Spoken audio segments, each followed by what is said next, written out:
नमस्कार. आपण आज बनवणार आहोत संक्रांतीसाठी मुरमुऱ्याचे लाडू. तुम्हा सर्वांना कांचन रेसिपीकडून संक्रांतीच्या हार्दिक शुभेच्छा. चला तर मग सुरू करूया आपण आपल्या व्हिडिओला. सगळ्यात आधी मी मुरमुरे परातमध्ये काढून घेतले.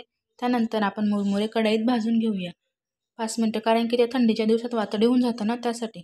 आपण अशा रीतीने मुरमुरे भाजून घेऊया 1-2 मिनिटं, जास्त वेळ नाही. लाडू बनवण्यासाठी घेतली अर्धा किलो गुळाची भेली. चला तर मग आपण गुळाचा पाक बनवून घेऊया. इथे गुळाचा पाक बनवण्यासाठी 2 ग्लास पाणी पॅनमध्ये टाकून घेतलंय. पाणी गरम झाल्यावर आपण त्यात गुळ टाकून देऊ.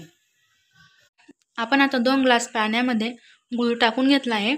आता त्याला पाक व्हायसाठी राहू दे थोडा वेळ. तर मग इथे आपला पाक तयार झाला आहे. आपण याला मुरमुऱ्यांमध्ये टाकून घेऊया. गरम असतो तोपर्यंतच टाकून घ्यायचं, कारण की थंड झालं ना मग लाडू जमत नाही. आपण आता यात पाक टाकून घेतलाय.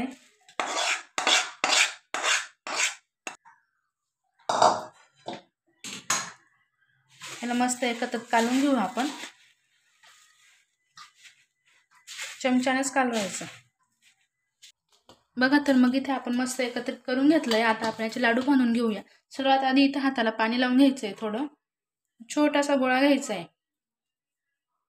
अशा स्टेप करत लाडू बनवून घ्यायचा.